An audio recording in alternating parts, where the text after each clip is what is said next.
Welcome to our channel. నమస్తే sir. జాతకానికి పూర్వజన్మకి సంబంధం ఏంటి సార్?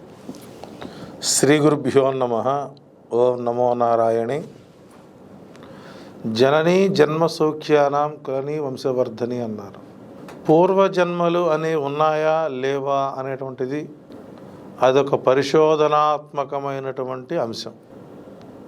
ఈ మధ్యకాలంలో ఎంతోమంది ప్రవచనకారులు, ఉపన్యాసకులు, పురాణోక్తలు రుణానుబంధ రూపేణ పశుపత్ని సుతాలయ రుణక్షయం వివక్షంతి కాతత్రబరిదేవన అని కొంతమంది, మరికొంతమంది పూర్వజన్మ సుకృతాన్ని అనుసరించి ఈ జన్మలో ఎలా ఉంటుంది అని చెప్పేవాళ్ళు కొంతమంది, పూర్వజన్మలో ఏదో మంచి పని చేసి ఉంటానికి సుఖం అనిపిస్తుంది అనేవాడు కొంతమంది, గత జన్మలో ఏదో పాపం చేసి ఉంటాను కాబట్టి నాకు ఇలాంటి ఇబ్బంది వచ్చింది కొంతమంది.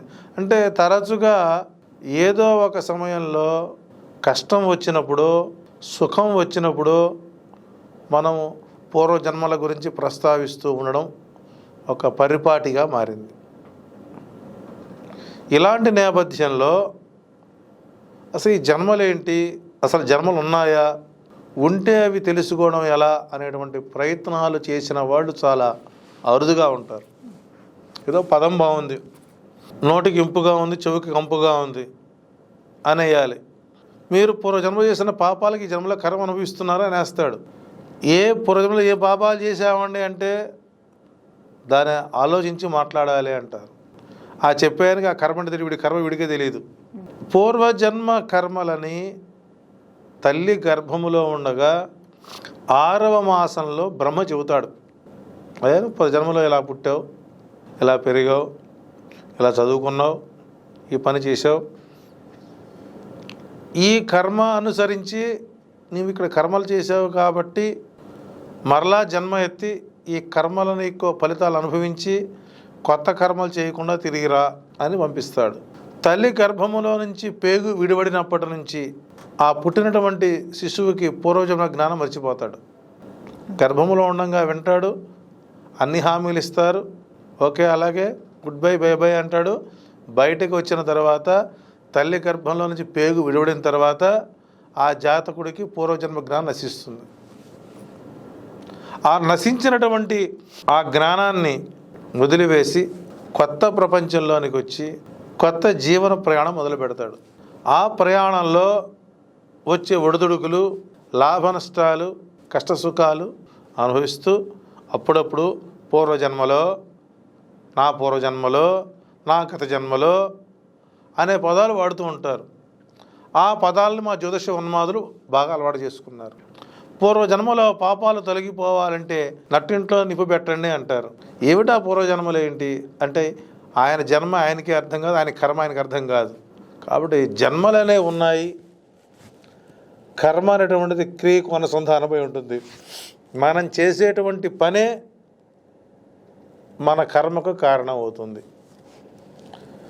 నీవు పూర్వజన్మలో ఏ కర్మలైతే చేసి ఉన్నావో వాటికి ప్రతి గ్రహము కూడా ఆధారపడి ఉంటుంది. శని చేసిన కర్మలేంటి, శని చేయించే కర్మలేంటి, రాహువు చేయించే కర్మలేంటి, కేతువు చేయించే కర్మలేంటి, రవి చేయించే కర్మలేంటి, చంద్రుడు చేయించే కర్మలు ఉన్నాయి. నీవు పుట్టినప్పుడు ఏర్పడినటువంటి లగ్న జాతక ప్రకరణంలోనే ఏ స్థానాల్లో ఏ గ్రహాలైతే ఉన్నాయో అవి నీ పూర్వజన్మ సుఖం అనుసరించి ఆ గ్రహాలు ఏర్పడతాయి వచ్చి. అలాంటి గ్రహస్థితుల్లోనే మనం పుడతాం. కాబట్టి ఇక్కడ యవన జాతకంలో కానీ,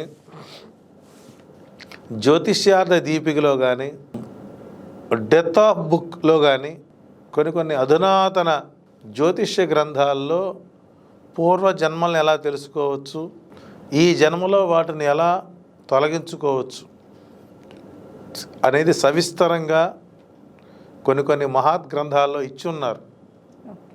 దీన్ని బట్టి అంటే మన ప్రాచీనులు జైమిని మహర్షి కానీ, వేదవ్యాసుడు కానీ, వ్యాసుడు కానీ, వాల్మీకి కానీ, బలరాముడు కానీ, సంజయుడు కానీ, కొంతమంది పూర్వ జ్యోతిష్యకర్తలు ఉన్నది ఉన్నట్లుగా యథాతథంగా కంటికి కట్టినట్లుగా వాళ్ళు ఫలితాలు అందించారు.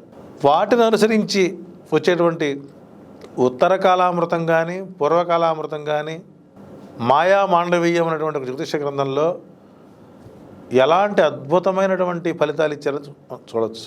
సో జన్మలు అనేవి ఉన్నాయి. పూర్వ జన్మలకి నేటి జ్యోతిష్యానికి దగ్గర సంబంధాలు ఉన్నాయి.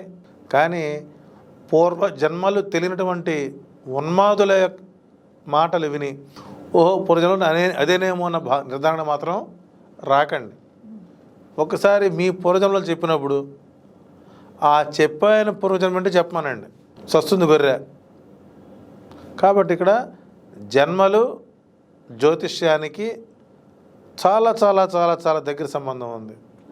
కాబట్టి ఆ పూర్వజన్మల జ్ఞానం తెలిసిన వాడి దగ్గరికి వెళ్ళినప్పుడు మీకు అజ్ఞానం వదిలి జ్ఞాన సముపార్జన కలుగుతుంది. కాబట్టి జన్మలనేవి ఉన్నాయని నమ్మండి, జ్యోతిష్యం ఉంది అనేది మాత్రం నమ్మండి.